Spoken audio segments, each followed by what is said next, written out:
inside my thoughts, and when I start to think, oh, the tunnel closest starts to end up on the brink. I tried so hard, but all these scars, they cut so deep, I bleed. I fell so fast from heaven, it's like someone clipped my wings. Now I'm falling, and I can't see the ground. Can we stop this gravity? It keeps bringing me down. I can't breathe, and I don't wanna die. Can we stop this gravity? 'Cause I don't wanna say goodbye.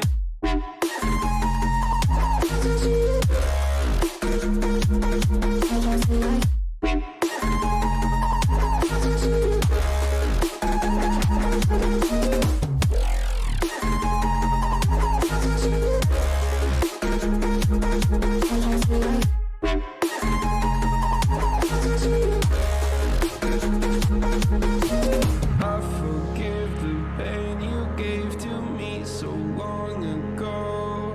Sleepless nights I laid awake just begging to let go.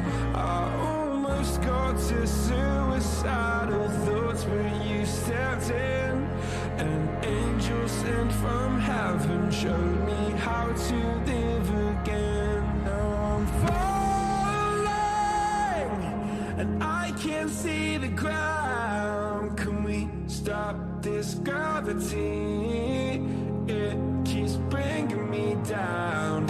I can't breathe, and I don't wanna die. Can we stop this gravity?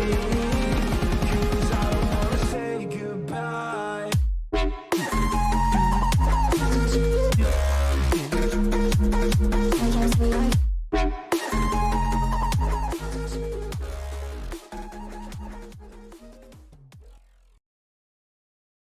What is going on, everybody? It is DylanLasagna here, back with another episode of DylanLasagna Live. In case you missed the special Tuesday episode, that is on the channel on demand, as all the other episodes of DylanLasagna Live. As always, make sure you do all the fancy soup stuff, like, dislike, comment. If you're not already, what are you waiting for? Subscribe. All those things mean the world to me. And yeah, what are you waiting for? What are you waiting for? But anyway, Tuesday, we talked about WrestleMania, moving to the Performance Center.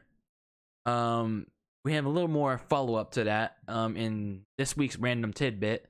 But today, despite all the coronavirus crap that's overtaking the news programs, pretty much all of social media, pretty much everywhere you go, and all the things that you're interested in, whether it's gaming, wrestling, sports, TV shows, movies, wherever it is, COVID-19 is affecting anything and everything you're interested in. But there's at least one thing this week that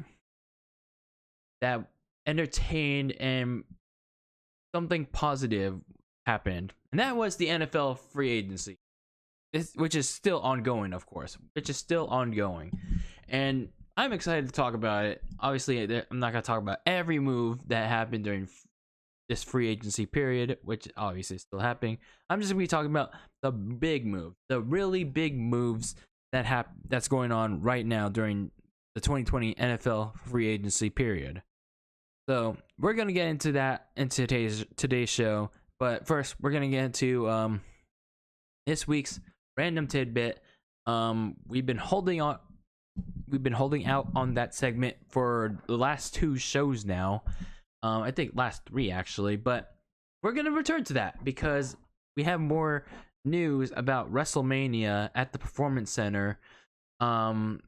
Obviously everyone's like in our basements is not happy that WrestleMania is not gonna be in the Tampa Bay Bucs stadium. It's not gonna be filled with thousands and thousands of fans. It's gonna be in the Performance Center. It's gonna be having no fans and probably even less matches. But we got news from yesterday that not only is WrestleMania gonna be at the Performance Center, it's actually gonna be at a multitude of locations, and it's gonna be hosted by Rob Gronkowski. But there was also a report from NoDQ.com that WrestleMania could possibly be taped. There could possibly be matches that could be taped on WrestleMania weekend. And actually, before I continue in that, there's also multiple dates. For the first time ever, WrestleMania is gonna take place in the span of 2 days. So it's a lot to take in. It's a lot to take in, and understandably, I see that they have to do WrestleMania in two days because of the whole COVID-19 situation. They can't have, and the multiple locations too, because they can't have everyone in the same performance center because health issues. And you also have to wonder how that taped aspect is gonna work. How are spoilers not gonna leak out? And I know they're gonna be the detractors that are gonna say, "Oh, why can't they just postpone it till June? Why can't they just wait till till MSG opens up?" Well, there was a let me pull it up here. There was a report going around on Bleacher Report. There was an article on Bleacher Report that said WWE wasn't even close to considering Madison Square Garden as an alternate site, and on that June date for WrestleMania. So you need to stop bitching. You need to stop bitching at this. It's gonna happen. It's gonna happen, people. Let me pull it up. Oh yeah, here. WWE wasn't close to moving WrestleMania 36 to Madison Square Garden. So, according to Joseph I'm sorry, I'm gonna butcher this real hard. Stasewski of the New York Post, we went through an exhaustive contingency planning process balancing the. This is from an official statement from WWE to Stasewski. We went through an exhaustive contingency planning process balancing the precautionary measures necessary to protect our fans, performance, and employees with the ability to deliver a world-class entertainment, particularly with this trying time. We ended out with a historic 2-night event as WrestleMania will now stream on April 4th and April 5th on the WWE Network and on pay-per-view. I think, I'll my thoughts on that. Only essential personnel will be on closed sets at multiple locations, including the Performance Center during the production of Mania. I think putting it on pay-per-view is kind of a mistake. I think what covered the costs of losing over 20 million for WrestleMania and all of its events. They should put it on either Fox or USA, or they're doing something. But they made a deal with ESPN recently to broadcast WrestleMania 30, 32, and 35 starting on Sunday. So why not broadcast some of it on ESPN? It's not out of the realm of possibility, And then you can have the anchors on SportsCenter show the highlights of it. But that's just theoretical thinking, And then obviously you had that report going around that immediately after WWE announced that WrestleMania was being moved to the Performance Center, that we got the rumors that WrestleMania could actually be delayed to June 7th at MSG. But as I stated on Tuesday's show, which is pretty much what this article is saying here, we don't know when this whole like pandemic is gonna end. So I think postponing it even again, it makes it even worse because you don't know when this whole like mass pandemic is gonna end. We don't know how long these state lockdowns are gonna continue, or like when it's safe enough for large crowds to be in arenas. It's uncertain, you know. No matter how much the Sparks want to complain about it and want to keep pushing for WWE to postpone it, and they're not going to. And again, you also have to consider like how are you gonna drag these storylines? Again, you can't drag a lot of them. In all honesty, you can't drag Edge and Orton. You can't drag Ripley versus Charlotte. You can't drag Seth Rollins versus Kevin Owens any further, especially that one. You can't really drag on AJ Styles versus The Undertaker any further. So get WrestleMania out of the way. And they are reportedly taping multiple episodes of Raw and SmackDown because they just can't seem to like get this whole like empty arena thing, like the whole empty arena concept better understood. But look at what AEW did. Like they seem to have that better like controlled. But they're gonna have those episodes of Raw and SmackDown tape. They're starting it tomorrow. It sucks that WrestleMania is gonna be taped. Still sucks it's gonna be at the Performance Center. We don't know where the locations are. It's probably gonna be in the Fox LA studios, where they do backstage and the Fox NFL Sunday like shows. But we don't know. We don't know. We don't know where the multiple locations are, but they are gonna be taped. It more than likely that spoilers are gonna like leak out at some point, which is gonna be unfortunate. But what are you gonna do? What's gonna happen at this point? So no matter how much the internet wrestling community wants to complain that WWE needs to postpone, it's not WrestleMania anymore. That this is just a regular network special. I mean, yeah, it's not WrestleMania at this point, but get it out of the way. Let's just hopefully have a wrestling off season. I don't see AEW also like lasting as well with this empty arena stuff. It's just not feasible. They're on borrowed time. Both WWE and AEW with this whole thing are on borrowed time. So I'd say they just tape a couple more like shows and call an off season. Call like a month off, because I don't see how much longer they can last with it. But yeah, WrestleMania, lots to take in with WrestleMania. They're gonna be filming at multiple locations. It's apparently gonna be taped. It's gonna be a 2-night event, first time ever, and Rob Gronkowski is gonna be hosting it. We're gonna know more about that like 8 minutes on SmackDown, which I'll check out later. But yeah, if you want to learn more about that, Google it. Just Google it. All right, now let's talk about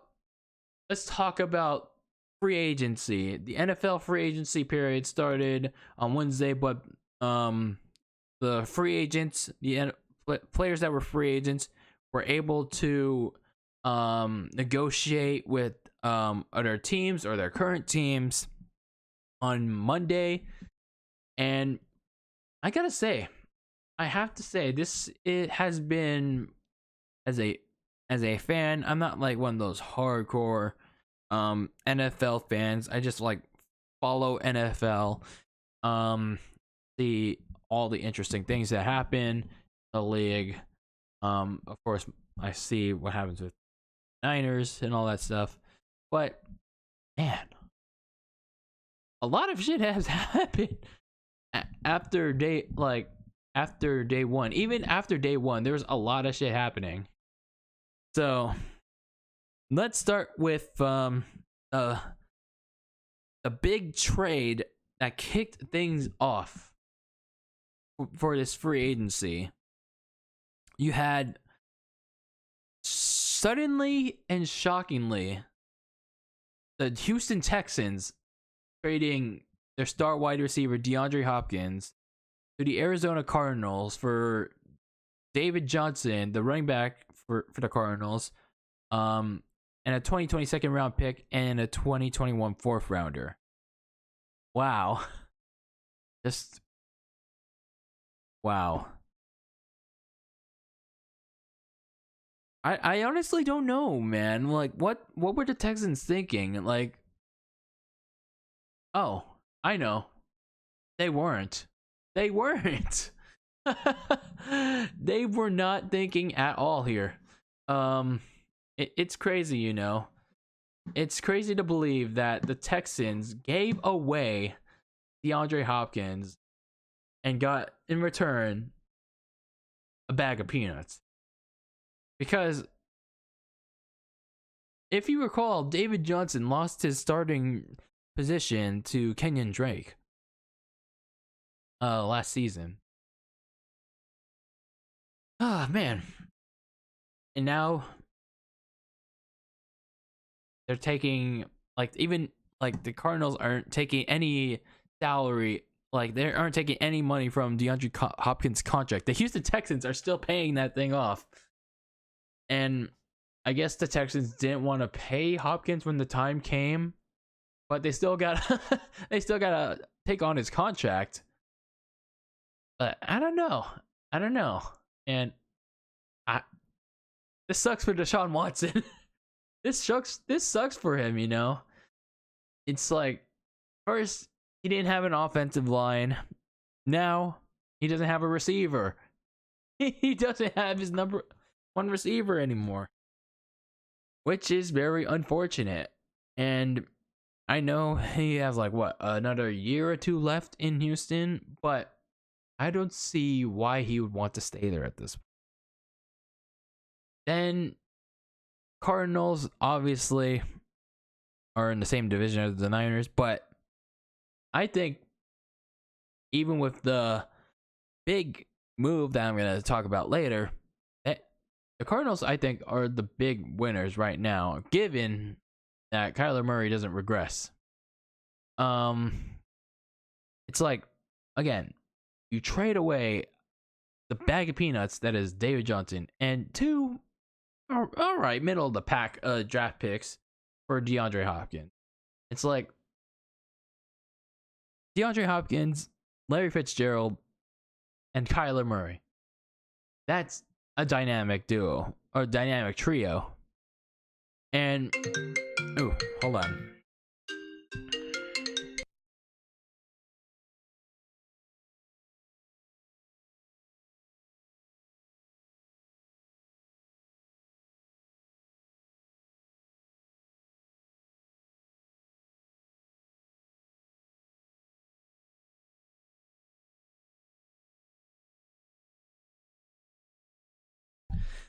Okay, so yeah, it's I feel like the Cardinals, given they continue to build around Kyler Murray, they still had a decent defense. I think they need to add more pieces to that as well. The Niners are gonna have a hard time like competing if they don't, like, if they hopefully they don't regress. But they're going to have a hard time with the Cardinals, too, along with the Seahawks. More on the Rams later. But the Cardinals, they just took the money in the bank and ran with it. speaking of trades, more trades happened in this week with the Vikings, the Minnesota Vikings trading away their star receiver, Stephon Diggs, and a 2020 7th round pick to the Buffalo Bills in exchange for their first round pick for this year, their 5th round pick, their 6th round pick, and a 2024 round pick. Man, this was a theme. This was a theme like early in the week. And unlike the Texans, at least both teams got away with something in this trade. The Vikings obviously were not happy with Diggs' like frustrations with Kirk Cousins. I think Diggs really wanted out of the Vikings after Case Keenum was like let go from the team. Like, and the Vikings added Kirk Cousins, Kid Cousins to the for like over extended amount of money. Oh, what's up? What's up, bro? What's up? So I feel like the Vikings got a lot of draft capital too to replace him. They got a lot of draft capital to replace Stephon Diggs, but will they do it? We'll see. Because outside of Adam Thielen, that receiver chart is gonna go downhill. Goji Sin, aka my bro Sam, what's up? As for the Bills, Diggs now has a younger quarterback with some upside. Josh Allen had flashes of promises, but it's like last season there was too much inconsistency for him, and I think they need to help Josh Allen develop if he wants to capitalize on not just Diggs but with the receivers around him. Obviously they have Diggs, they got Cole Beasley, they got John Brown. So they need to capitalize on the potential of not just receivers but Josh Allen as well. So I'd say, unlike with the first trade I mentioned, so far the Bills Vikings trade is a win-win. Okay, I need to take care of something first because order some dinner. Some din.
Okay, let's get the show on the road again. Had to order some dinner. I'm getting sushi tonight. Fish Friday. So, I guess we're continuing with the four straight things we're continuing on with our trades. Ravens trading for defensive end Calais Campbell from the Jaguars for a 5th round pick. I guess the theme for the Jaguars is getting rid of all the players that helped them go to the 2017 AFC title game. It's either that or I guess Jaguars just want to get out of overpaid contract. And then the Jags continued the theme of overpaid contracts by trading away Nick Foles. Yeah, they traded away the quarterback they signed last season. They traded away Nick Foles to the Bears for a 4th round pick. And Nick Foles is currently in the process of restructuring his $84 million contract. Boy, man. I know Nick Foles he laid an egg last year.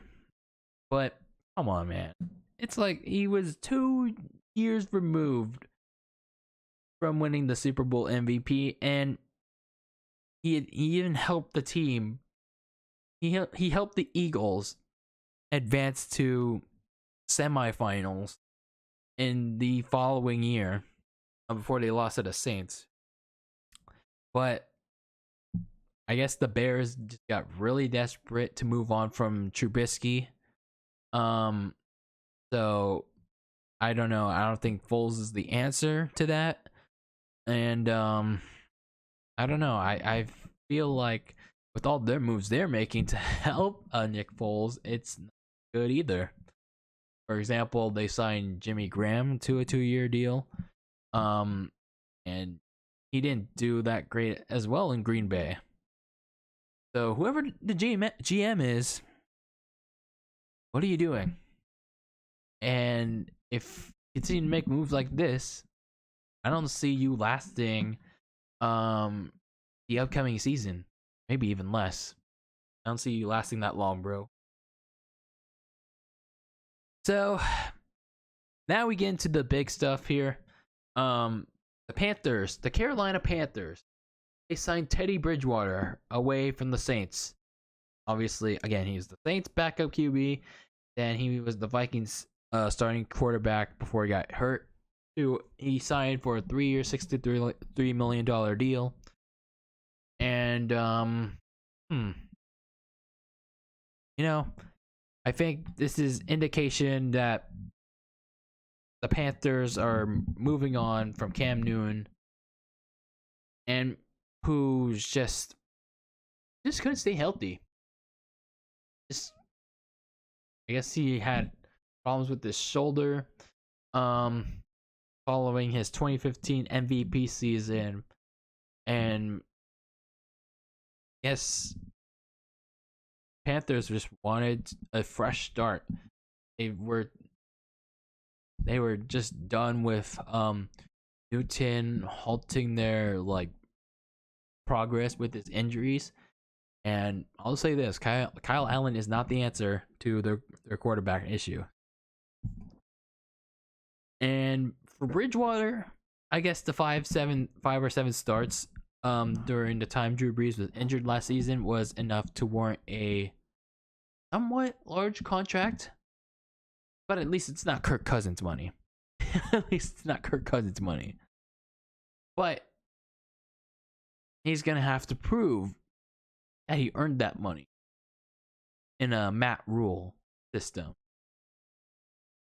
So, we got other big deals here. Tight end Austin Hooper, former Falcons tight end. He's a good tight end too.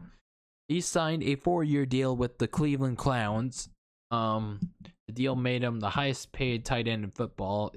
The $44 million contract, which is probably going to be much higher when either George Kittle or Travis Kelce get their extensions. Hooper should help the Browns offense. It's just a matter of if Baker Mayfield will actually improve next season. Because if you watch Browns games, especially when they were on prime time, you could clearly tell that Baker Mayfield sucked. He really sucked. He was either underthrowing or overthrowing his receivers. He was taking too many sacks. You could credit the lack of an offensive line, but it's like, even with that, look at Russell Wilson. He's still making plays with a crappy offensive line. But even with those weapons, Mayfield needs to show improvement in year 3. Otherwise, he's gonna see that same frustration level from Hooper that he got from Odell last season. Now, in a move that my team made, Eric Armstead re-signed with the team on a 5-year deal. Armstead had a good season last year, but it came at the cost.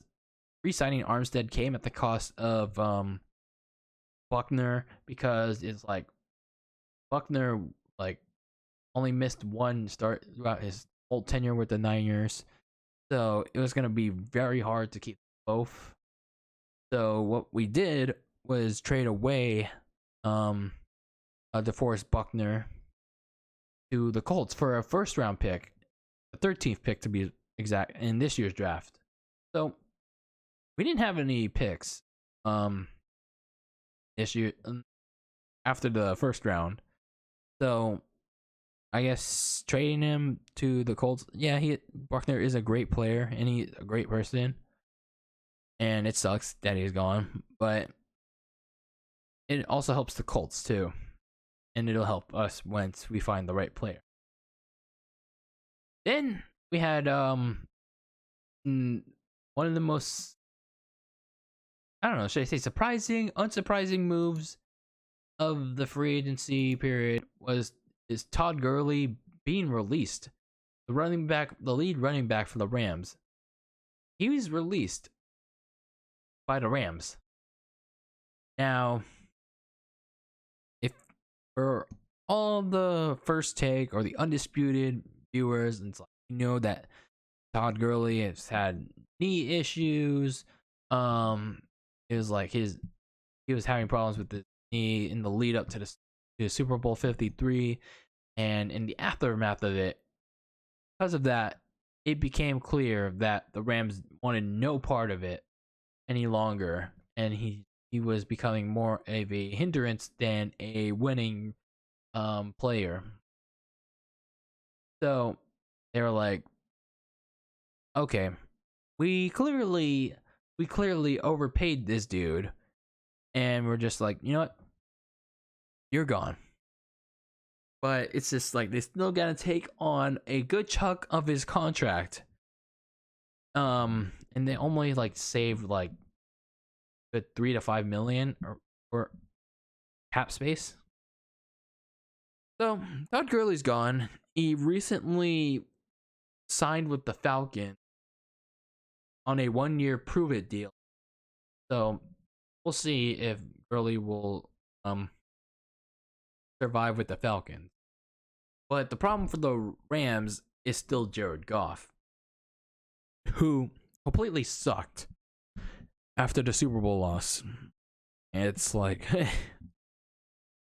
sometimes is against bad teams, he was able to light it up. Against the really good teams, Jared Goff was nowhere. He was nowhere. So the Rams can't get out of Goff's contract, and they're stuck with him for pretty much until it runs out. And they brought back his offensive lineman Andrew Whitworth, but it's just like, is he still gonna have that crappy offensive line? Is he still gonna have that really bad regressing defense? I think the Rams are going to be in the position that the Cardinals were in 2 seasons ago. Back in the basement. Back in the basement. All the Niners, Seahawks, the Cardinals are all competing for playoff positioning and the NFC West. So much for wanting to compete for the Super Bowl. Well, see you, Rams. Had your fun. And now for some of the moves that happened, like the big move, really big moves that happened around the NFL. Phillip Rivers, he went from the LA Clippers. I'm sorry, the LA Chargers to the Colts for 1 year, $25 million contract. So I feel like it was curious to me that, wait, why only 1 year? But then I thought to myself, oh yeah, Phillip Rivers sucked last year. So obviously the Colts have some concerns.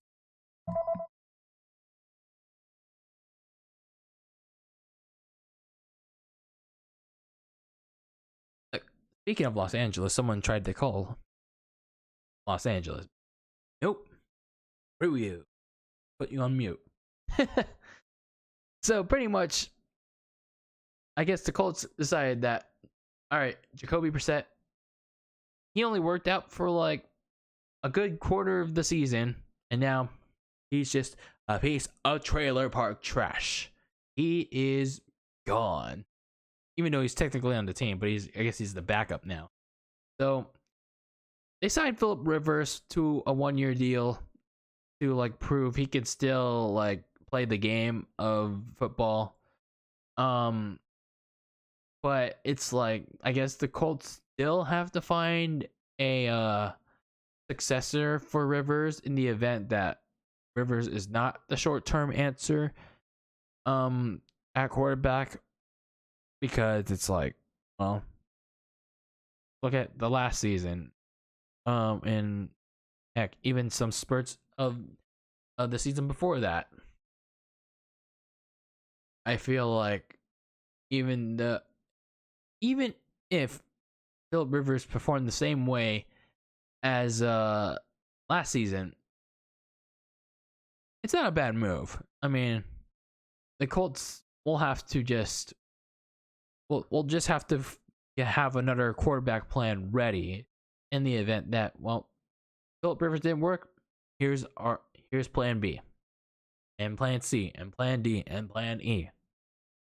So it's gonna be weird seeing Phillip Rivers on another team because he was on the Chargers for like 15 years. I don't know. No, he was drafted in 2004 with Eli. And then, so 15, 16 years. And now he's in another uniform. That's not the Clippers. Oh, I'm sorry. The Chargers. Sorry. It's just like the Chargers in LA remind me too much of the Clippers. And now, for the main event. The main event. The big free agent signing that pretty much set the internet and the world on fire. Aside from the bad, COVID-19 thing that's going on. But this is the big positive news, unless if you're a Patriots fan. That's Tom Brady leaving the team. And he's going to Tampa Bay for what is a 2-year, $50 million contract, if I'm reading that correctly. It's apparently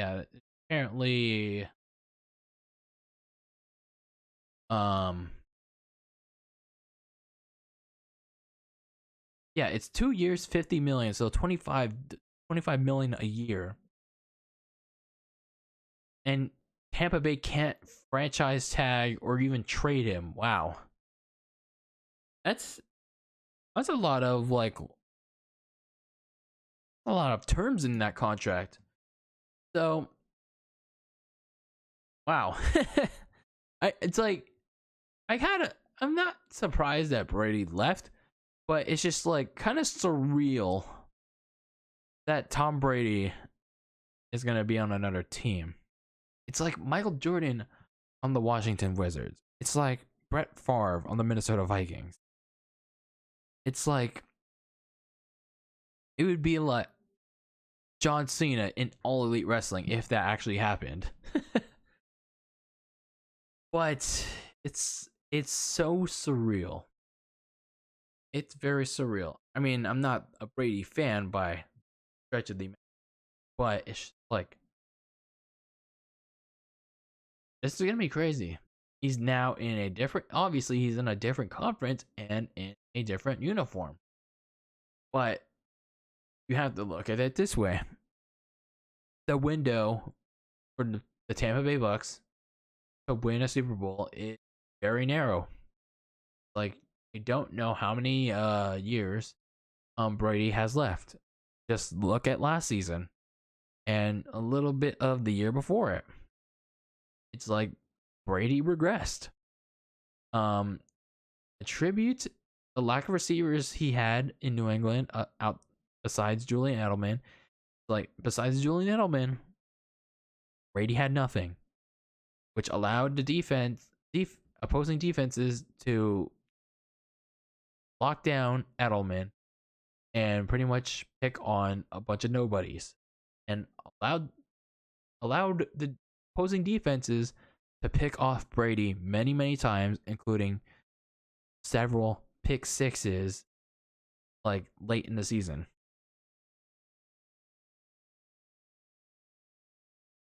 So I don't know. I don't know if the Bucs can do it, but we'll see. At least it gives Tampa Bay a major upgrade over Jameis Winston, and it gives the receiving cores and Mike Evans, Chris Godwin, Cameron Brate, and OJ Howard a better quarterback. But the window of opportunity to win a Super Bowl is very narrow. Still very narrow. As for New England, I don't know if their successor plan with like this Jared Stidham guy is gonna work out.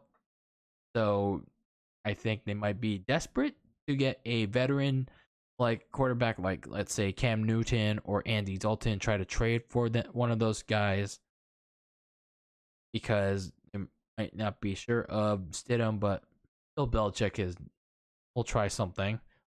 Because, well, ran Jimmy G to San Francisco, and they ran away Jacoby Brissett out of town to Indianapolis.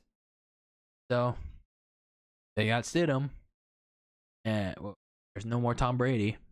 And I want to conclude it here by saying that we're gonna see Drew Brees and Matt Ryan go up against Brady twice this season. Especially Brady versus Brees twice. That's insane. That's really insane. I had never thought I'd imagine that. Like, SummerSlam and Mania in the NFL. It's insane.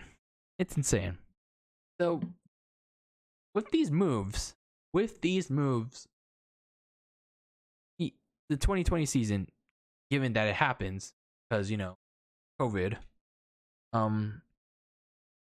hopefully it happens. It's gonna be wild. It's going to be wild.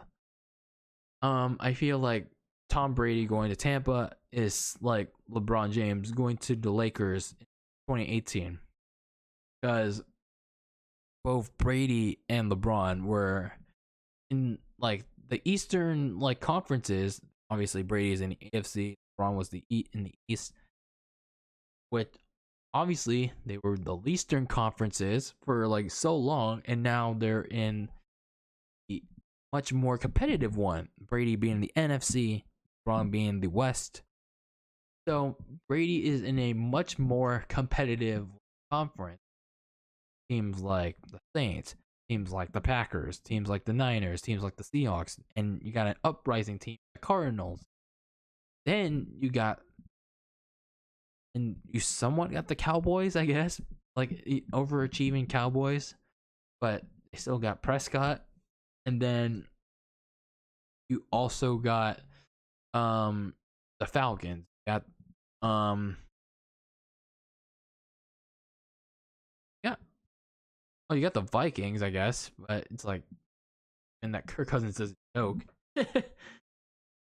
But it's still pretty competitive in the NFC. But the AFC is gonna be like what the Eastern Conference in the NBA was after LeBron left. LeBron left. Eastern Conference is what's gonna be the AFC. It's what's gonna be like what the Eastern Conference was when LeBron left. Wide open. Patrick Mahomes and Lamar Jackson may run the divisions now. Chiefs and the Ravens are the top teams in that conference now. But it's like after that, a lot of uncertainty happens after it, because now there are 5 other teams that want to beat them, and we don't know what's going to happen with the Patriots. So suddenly, just looking at it now, again, we don't have the Patriots. The Bills suddenly become team to beat the AFC East. Given Josh Allen doesn't regress and actually becomes the opposite of that, he gets better. The AFC West could be a very competitive chase. The Raiders added some good pieces on defense, and they also added Marcus Mariota as like insurance policy in the event that Derek Carr can't be a starter anymore. The Broncos are still on their way up with Drew Lock. I don't see them as a contender yet, but we'll see how it goes. And then Phillip Rivers is a cult. We're gonna be very weird. And again, with the Falcons, we got Julio Jones, Todd Gurley, and Matt Ryan. Not a bad dynamic. And last but not least, the Super Bowl is where WrestleMania was supposed to be. In Tampa Bay's home stadium. So I guess Tom Brady going to Tampa is consolation for Tampa people for losing their WrestleMania, because if, let's say, the Bucs go to the Super Bowl, they're able to be the first team in history to play the Super Bowl in their home stadium with Brady. Crazier things have happened. And we'll see how the season plays out. But we're in for an interesting season. Times are changing. And a lot of things the NFL are as wide open previously. But that's where we're going to leave it off. And today, DylanLasagna Live. And I'm excited for this NFL season, given that it happens. But anyway, thank you for joining me on this episode of DylanLasagna Live. If you missed the special Tuesday edition, again, that's on demand on the channel all the time. For those of you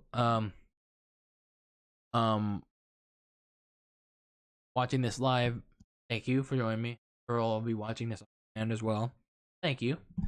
And make sure you do all the great things, like dislike, leave a comment, All your support means the world to me, and thank you so much. Like, I really appreciate doing this.